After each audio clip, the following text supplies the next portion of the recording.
सबसे पहले आपको बताएं कि इमरान खान कहते हैं आरिफ अलवी उनसे राबते में रहते हैं, वो मुशावरत से ही आर्मी चीफ के नाम की मंजूरी देंगे। ऐसे कैसे हो सकता है कि मेरी पार्टी का सदर मुझसे मशवरा ना करे। इमरान खान ने कहा आर्मी चीफ के लिए हुकूमत की तरफ से नाम सामने आ जाएगा तो उसे आइन के मुताबिक देखेंगे। इमरान खान ने यह भी कहा कि वो मर्जी का आर्मी चीफ या चेयरमैन नैब नहीं चाहते क्योंकि उन्होंने अपने केसेस मुआफ नहीं करवाने।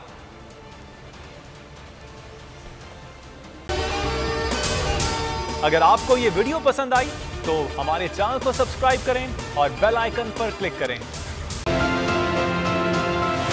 हम अशर शरीफ शहीद को बिल्कुल नहीं भूलेंगे। हम ये चाहते हैं कि ये यादगार जो है ये है, इनकी वालदा को यहाँ बुलाएंगे इंशाल्लाह। बोल वालों का बड़ा गहरा रिश्ता था उनसे, है और रहेगा। बोल जो कि हकीकी सहाफत के सफर पे गामजन है। फकत बोल ने सिर्फ एक नारा लगाया था हकीकी सहाफत का, कि बोल आ रहा है और हकीकी सहाफत करेगा। उस नारे ने इनमें थलथली मचा दी थी।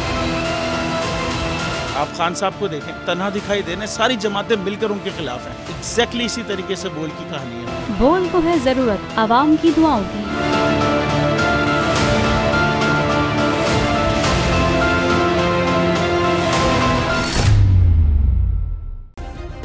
सब्सक्राइब करें और बेल दबाएं ताकि कोई खबर रह न जाए।